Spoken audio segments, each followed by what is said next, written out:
Junior Adams leaves Oregon for the Dallas Cowboys. Did the Ducks go down in recruiting because of the loss? Locked On presents The Portal, the daily podcast covering college football recruiting and everything NIL.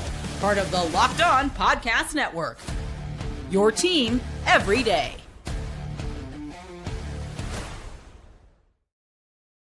Welcome back into The Portal. I am your host, Brian Smith, longtime college football writer and recruiting analyst. Thank you for making The Portal your first listen each and every day. Today's show is brought to you by FanDuel. Right now, new FanDuel customers can bet $150 or get $150 in bonus bets if your first $5 bet wins. Visit FanDuel.com.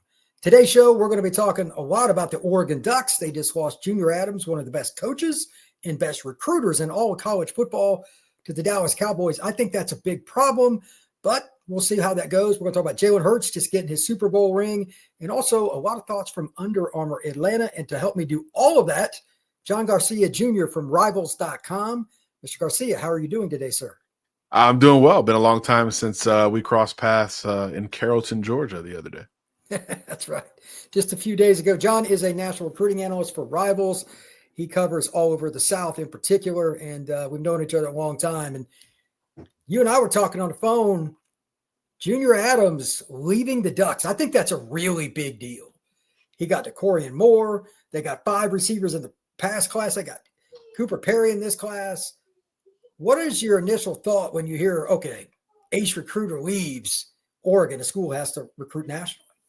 Yeah, this is a big deal. I mean, Junior Adams, you can take it way back to, the Cooper Cup days. That's You right. talk about an evaluator, a developer. I mean, he gets credit for a lot of those Washington receivers that helped Michael Penix, reach that pinnacle in the national title game before his stop at Oregon. And you mentioned some of the highlights there. This is a huge deal. This is a guy who is sort of unanimously well-liked from recruits, parents, trainers, coaches, kind of the entire deal. A guy who is known as a relentless recruiter. But again, as you said, also a great coach. Usually you're kind of between one or the other. You're known as a great coach or developer or as a great recruiter. Junior's known as both, and for being so young on top of that, obviously this is a huge loss for the Oregon Ducks. Everybody understands the Ducks have to recruit nationally. They have to go out and find talent far away from home, a lot of travel, a lot of hours put in to stay in these races. And Junior was one of those guys that I would assume Dan Lanning didn't have to worry about. Dan's not making phone calls like, hey, Junior, are you following up with Dakorien Moore? Are you following up with these guys? It was just a given, an expectation. So I do think this is a very big loss for the Ducks, for Dan Lanning, and honestly for college football. This is, again, one of the premier developers at a position that, look at what Jeremiah Smith just did, finished as the number 1 recruit and certainly backed it up. And then some. We're going to maybe see a wide receiver type go number 1 in the draft if Travis Hunter gets that pick. The wide receiver position is increasing in its premium value right before our eyes. So to lose one of the preeminent coaches and developers and recruiters there is a huge deal for any program. Dakorien Moore aside, who I thought was the best receiver, quite possibly. You can argue some other guys too, but what do you think it means for Oregon short term? You and I also were talking about before the show. They got somebody on the staff that knows receivers. Do you go outside the program? Do you stick inside the program? How do you handle what's going on with the kids that just got there? Like, there's a lot of moving parts for what Dan Lanning has to do. Exactly. And I do think there is a little bit of timeliness here that helps Lanning. The dust has settled with the NFL head coaching hires. As of the Super Bowl, Kellen Moore getting that Saints job was the last head coaching spot to fill.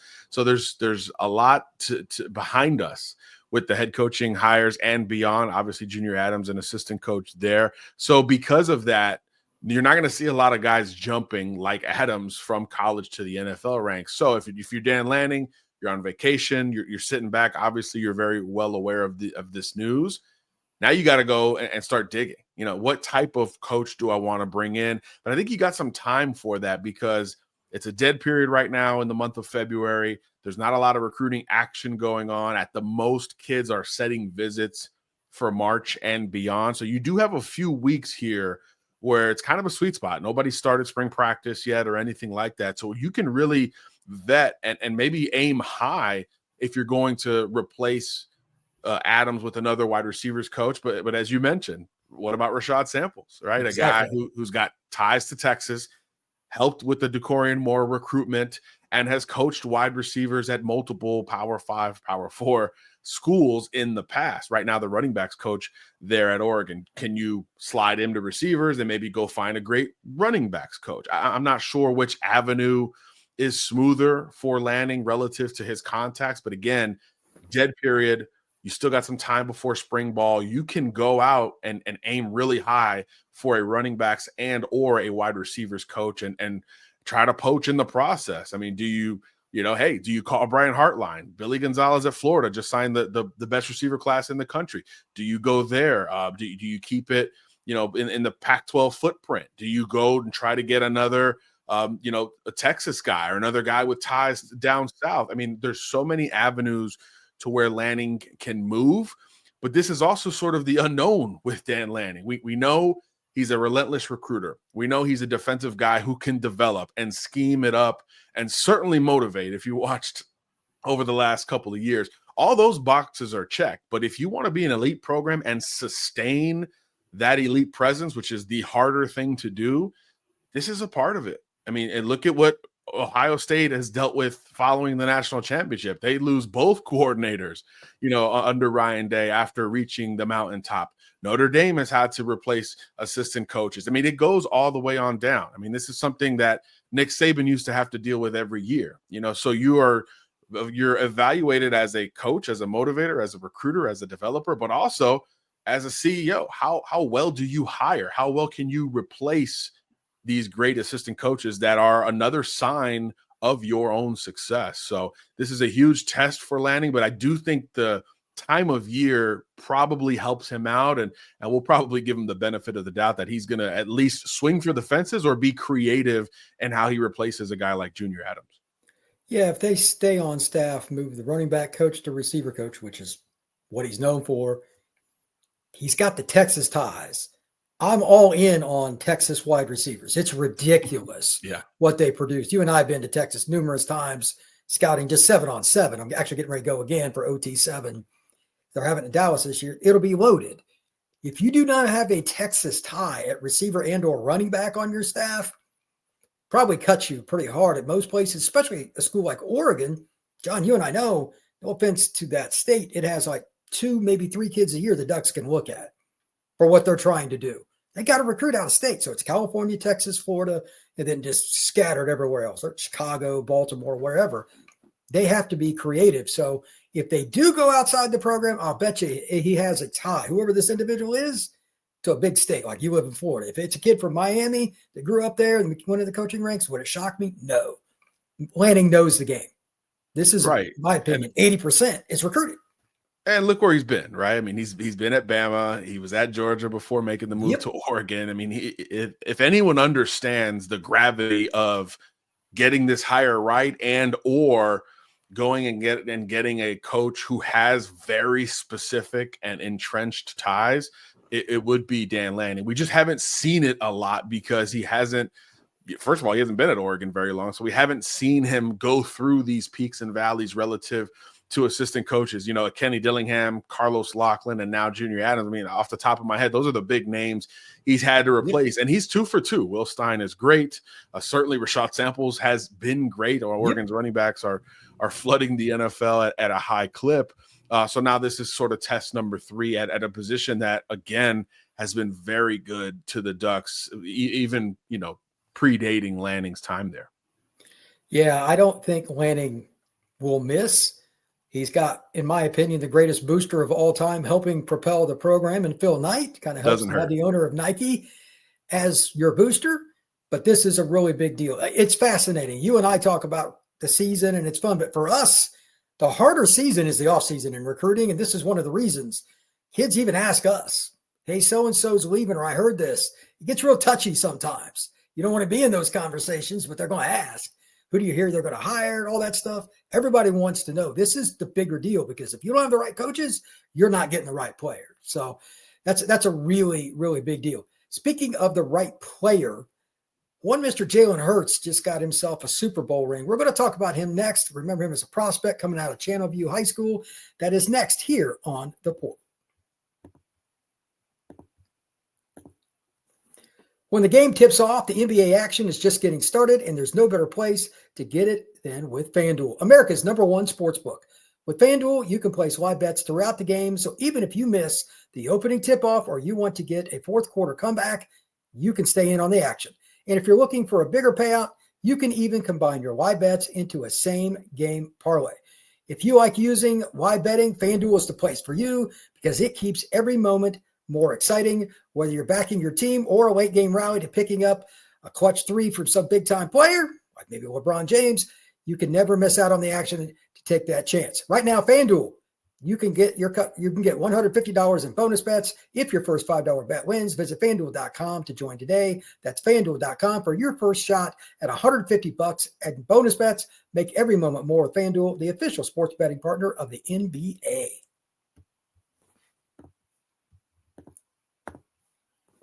Jalen Hurts, Channelview High School.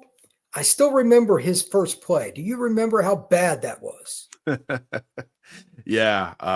Look, a guy who before the hype of these freshman quarterbacks was that freshman quarterback starter for Nick Saban. I don't think he had a freshman quarterback starter before Jalen Hurts in that year. I think it was 2016 maybe. So it started horribly and it certainly had its own run of ups and downs, but what a story. What a story. And that's who Jalen Hurts is, right? I mean, that's how you remember him. A guy who, at times it looked not so great.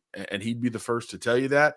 But especially as we stand, right here a few days removed from that really dominant Super Bowl performance, nobody's bounced back better in recent football memory than Jalen Hurts at every single level. It's truly remarkable to watch. And I'm glad he's finally getting, the respect that he's probably deserved for a very long time.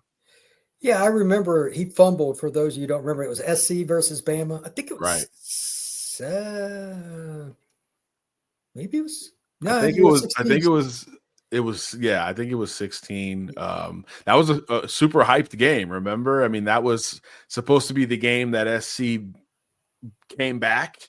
That was the famous one where pregame SC had the guys lining up like dogs and the other players were holding them back because they were just going to go that didn't show up Alabama. And then the first play Hurts fumbles. You're like, oh, here we go. Yeah, the score, I believe, was 52-7 or something.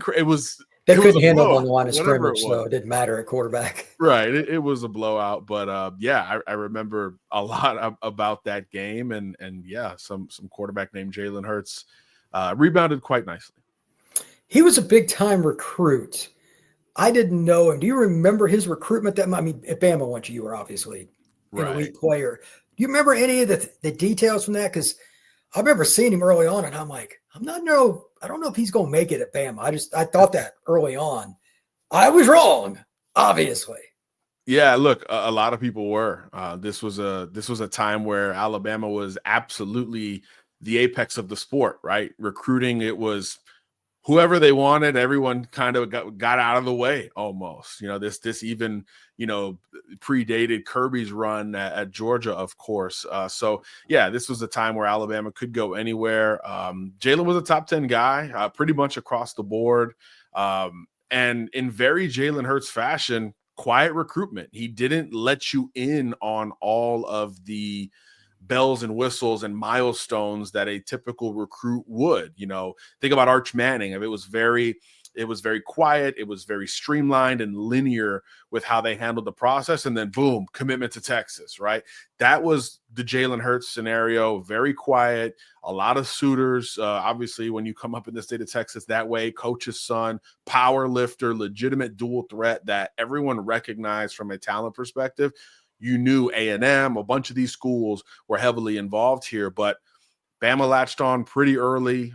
That business-like mentality certainly, connected and resonated with Jalen Hurts. And he flew to the Elite 11 in June, going into his senior year, and coming down the escalator, he calls one of my former colleagues at the time and says, I just committed to Alabama on the flight.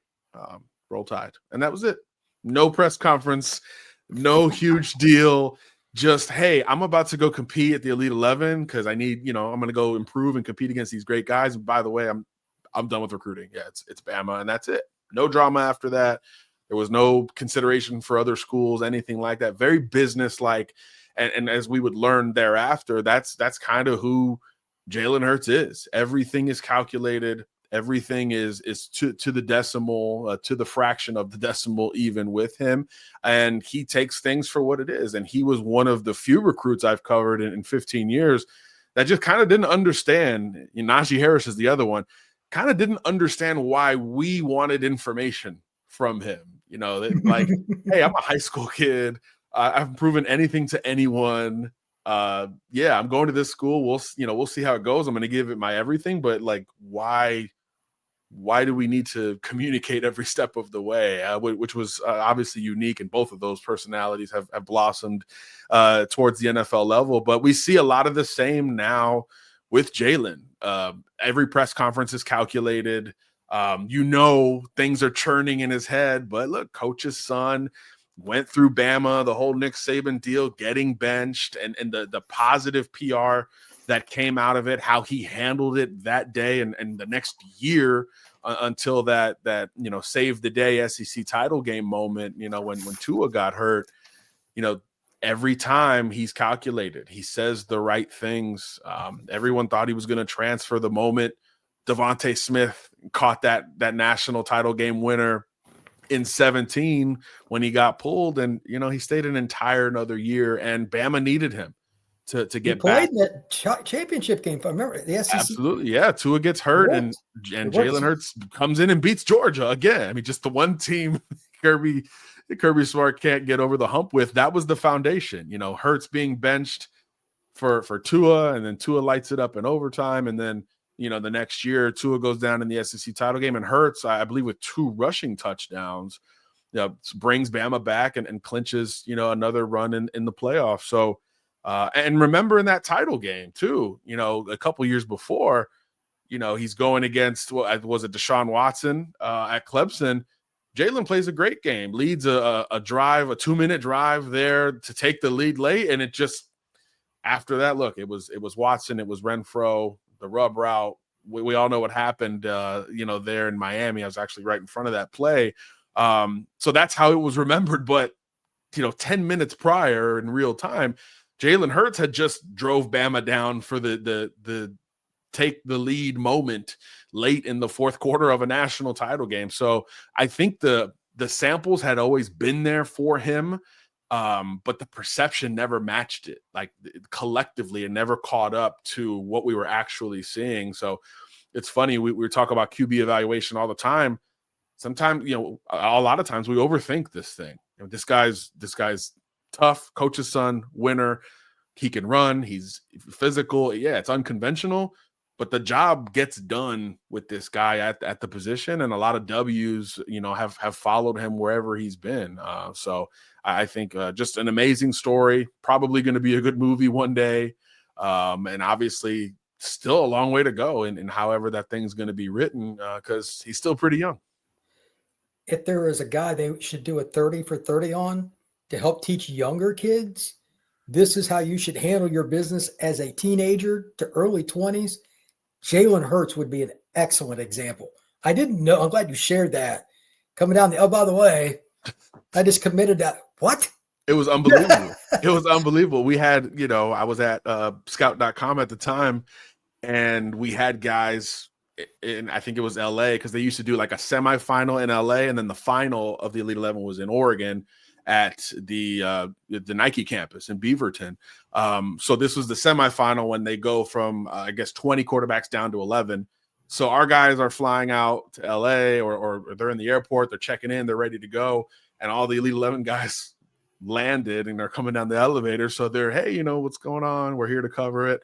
And then Jalen just confirmed, hey, yeah, I just committed to Alabama right quick. So our guys like scrambling, grabbing the cell phone, like, oh, let's get a quick reaction. And again, short and sweet, You know, he mentioned all those things we said about just how he resonated with how Nick Saban, you know, runs the program. I think at the time, couldn't remember if it was Kiffin or Sarkisian as the OC, but either way, obviously there's trust in who's going to be, you know, leading that quarterback room every day as well.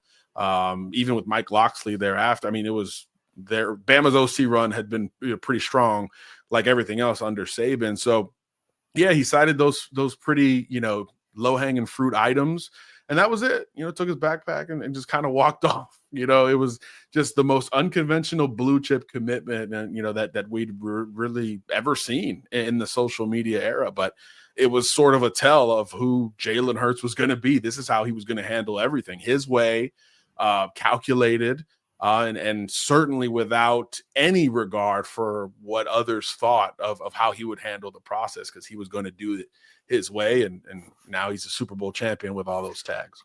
Well, again, hats off to him all the way through.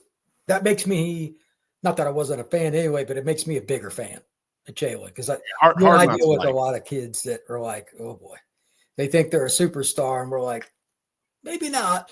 And they, you know, they want you every time I'm with you. Hey, when do I get another star? That's all. That's like the first thing they start with. It's like, bro, slow your roll. So yeah. Jalen Hurts never asked about stars. That's, I can, without talking to the rest of the outlets, I can confirm he never gave a you know what. Well, unfortunately, a lot of kids do. But when we come back, we're going to talk about an event John and I were just at. That is Under Armour Atlanta, and it is one of the best in the country. We got a lot of kids to go over next here on The Portal.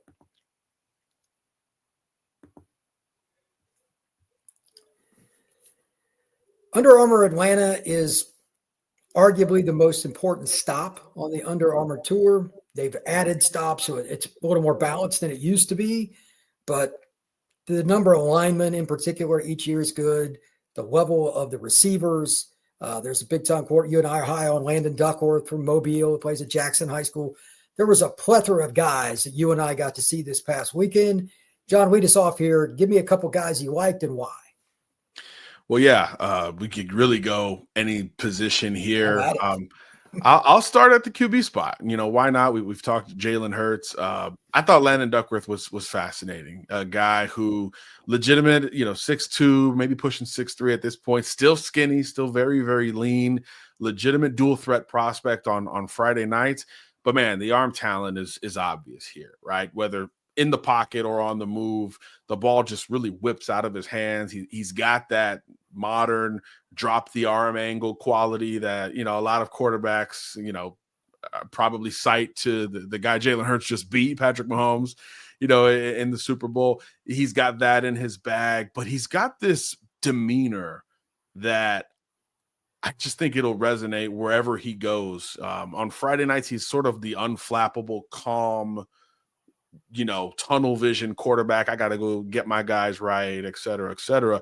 But we also kind of see it on the camp circuit. I mean, he's competing against a dozen legitimate Power 4 quarterbacks. Trent Seaborn, who won MVP, you know, the Burgess kid out of Grayson High School, you know, the Clemson quarterback. I mean, there's so many, you know, big time passers there, but Landon Duckworth's kind of doing his own thing, man. He's having fun with it in between drills, but then he kind of locks in. He's just got this demeanor that kind of like Deuce Knight in last year's cycle that you can kind of just get behind. Like you kind of understand, okay, this is a guy who I could see leading his peers. You know, it goes beyond the physical tools, even though Duckworth's got as many as any quarterback in this class. So I took away positive impressions of the arm and the physical, but just as much, this is a guy I could see in a huddle commanding it in the new way, which is not so Aaron Rodgers to yell at you. It's more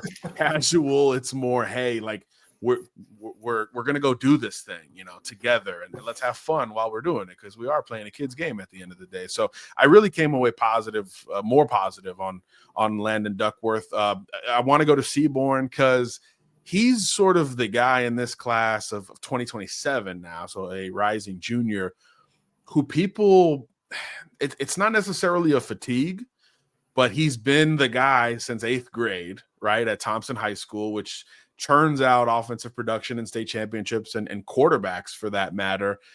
So there's been sort of a casuality to how people view Trent Seaborn, or maybe it's the system. He's got great talent around him. Mark Freeman's one of the greatest high school coaches in Alabama history. All of those things are true. But you watch Seaborn on Sunday, you're like, okay, but Trent's got a lot of gas too. Incredibly accurate, incredibly consistent, just a ball distributor, man, a point guard out there. And I think look what the NFL draft's about to show us. There's a lot of value in that, right? It's great to be 6'4" with a huge arm and athleticism and just easy to see stuff, like a Josh Allen kind of guy. But the Shedeur Sanders of the world are getting drafted at just as high a clip because in this pass first nature, it's a ball distribution game. I mean, look at what Bo Nix just did as a rookie, coming off of his, to tie it back to Dan Lanning in Oregon, coming off of his rise at Oregon. You look at what ball distribution and consistency and quickness with the decision-making, that decisiveness, look what it could do for a prospect's profile. Bo Nix's sophomore year at Auburn, no one in the world thinks this is a top 10 pick, borderline rookie of the year, take your team to the playoffs as a rookie in the NFL guy. And that's what he became because of that switch of, hey, get the ball out quickly, be decisive, use your athleticism when you can, absolutely. But let's get this thing going, And I think Trent Seaborn, minus some of that athleticism, has a lot of those same ball distribution qualities, and that's becoming more important in how we evaluate the quarterback position. I think Shedeur Sanders is the example this year. You look in recruiting Julian Lewis last year. He's going to be at Colorado and eventually the guy there after Caden Salter. That's going to be his calling card as well. And there's going to be a fit for that type of guy, no matter what, offenses become in the next 5-10 years. So Seaborn, I think, has more value than the casuality of his consistency might otherwise suggest. And he went out and won MVP among that group of great passers. I thought that the quarterbacks, just like at any other Under Armour, did well, but it's really hard to evaluate quarterbacks, period. They're not getting hit. I like Elite 11 better for that, so I didn't focus on them as much as you did. But the position you and I watched together would be wide receiver at the end. Holy cow. Go ahead and name them. Go ahead. If you don't know who DeShawn Spencer is, y'all better get ready. He's at Saraland. Shocker. They had so many guys that he moved to running back. And he's at the same high school that Ryan Williams was at, for those who don't know. And they had like 5 receivers plus him for KJ Lacey to throw to. It was gross. But he just went out and annihilated everybody. He was my MVP. Now, everybody ranked you pretty high. I think I was on my head like number 1, but he ran by everybody. I didn't know he was that explosive. And he's got a handful of offers, like Auburn's been in on him, and Georgia Tech, there's probably his top 2. That list's about to change. Once that film gets to every recruiting coordinator in the South, especially, I'll be surprised if Ole Miss, like Lane Kiffin, will love that kid. That'd be a fit for sure. Yeah, Spencer was awesome. A guy who, everyone, I think people were introduced to him in that state title game, right? It goes up on Naeem Offord, 5-star corner, 5-star athlete, comes down with the football, and everyone's like, I thought Ryan Williams graduated. It was DeShawn Spencer, and what a way to follow it up with the first, like you said, marquee camp in the country to go out and route up a bunch of future power forward defensive backs was special. He worked as a slot type, and I think that's how he's going to project, as maybe a slot gadget player on offense somewhere, especially with that running back pedigree. But man, you would not think he has ever played running back if you watched him on Sunday, because he was great coming off the line of scrimmage. The stem of his route was flipping the leverage every single time. And then when it came time to, at the top of the route, hit the gas, nobody could run with him. And it included the DB who won MVP. It included an Alabama commitment on 1 rep. I mean, it included legitimate players on the other side of the ball. I think we saw him win 6 or 7 reps in a row with 6 or 7 different routes. And he showed everything. He showed it at the line. He showed it at the top. He showed the deep speed, and he showed the finishing ability. A couple of those catches were contested and tough with a lot of traffic around you. yet DeShawn Spencer hauled him in. So yeah, I agree with you, Brian. I think his stock is as high as any prospect, coming in and coming out of that event that we saw relative to perception. Yeah, I think he's going to be borderline blue chip status, and his offer list is going to, maybe double, between now and the end of spring football. Yeah, I would be surprised if his offer list isn't 5 to 10 in the next 2-3 weeks anyway. But there are a lot of different guys you can look at and say, okay, they played well, but like he was separating by so much, it was kind of gross. And to that point, Corey Barber, the kid from Spain Park, just outside of Birmingham, is another guy. I watched his 40 and I felt like, who is that? Yeah, his 40 alone started drawing attention. Like, who is this guy? Yeah, he was another kid that did really well in the gauntlet drill, one-on-ones. He just got a Bama offer, which if you don't believe John and I, talk to the receiver coach, quarterback coach, head coach at Alabama. They kind of know passing game. They just offered Barber coming off the Under Armour event. They get all that film, and they talk to different people in the industry. He got an offer. If you didn't give it to Spencer, I'd have given it to Barber. And there were other good receivers too, but the state of Alabama all of a sudden kind of becoming a wide receiver. It's weird because it is not known for that historically, but the last 2-3 years, this is what bonkers. What do you and by think? the way, there's a 5-star receiver in this 26 class named C.D. Morgan, who I'm sure we'll be talking about on this show soon as well. Yeah, like you said, wide receiver state all of a sudden out of nowhere, and Barber becomes the most fascinating of the bunch, right? 1,400 yards last year in a high classification against your Hoovers and your Thompsons of the world.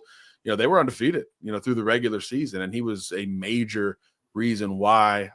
So the offers are piling in. Like you mentioned, Bama just jumped in, Ole Miss, Miami, Tennessee. I mean, this is going to be a heavyweight battle all of a sudden. So fascinated to see where it goes. Obviously, you expect Bama to be a player jumping in like that for a kid less than an hour away from Tuscaloosa. And that's another, wide receivers coach, to bring it back to the top of the show, Jamarcus Shepard, who's got that kind of reputation. Right. So I think that will be, a fascinating recruitment to watch, and one that kind of like Spencer's, has a twist or two upcoming because of the star power that Barber brings to the table. I mean, when you clock a 4.4 laser period, you're turning heads. But then, like you said, when you look back at the tape and it's 1,400 yards in the Birmingham area, and then you look forward to the one-on-ones, and there's polish there, there's length there, there's consistency there. Now you're putting an entire resume together where you're not just very fast vertically. You can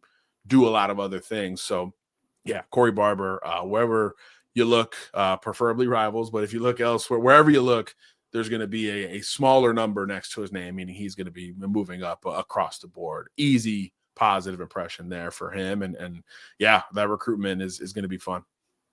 Yeah, Junior Adams had just offered him a few weeks ago, right before he took the Cowboys job. So there's another solidified point. Oregon doesn't come across the country just to randomly offer somebody. So he's a dude. On the defensive side of the ball, who stood out to you, and who'd you like? Oh, I love Jorden Edmonds. A big and pretty defensive back that captures your attention before you see a rep. Legitimate 6'2.5", I would say, 185 pounds.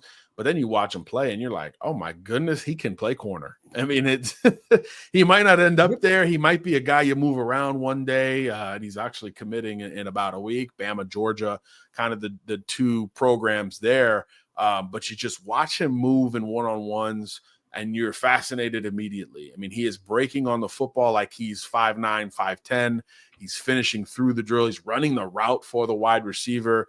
He's physical at the catch point. Just so much fluidity and physicality with Jorden Edmonds that you're just like, I got on the phone with Sam Spiegelman yesterday. I'm like, I don't know where we have him, but it's probably not high enough because this is a kid who, at that size, you almost default to safety or nickel. But when you have legitimate, corner ability at that type of size, and then look at some of the numbers here, 79-inch wingspan. Hello. I mean, when you've got this frame, this is a dream frame, but you're quick enough to post a 4.2 shuttle, 4.5 on the laser 40 there at that size, coupled with the instincts and technique that we saw with Jorden in coverage. This is a legitimate blue chip. This is going to be a guy maybe who joins the 5-star conversation on the short end. You know, he's already played in an All-American Bowl, held his own as a junior out there in the state of Texas over the new year. So, you know, the stock for Jorden was always high, always a 4-star pretty much across the board.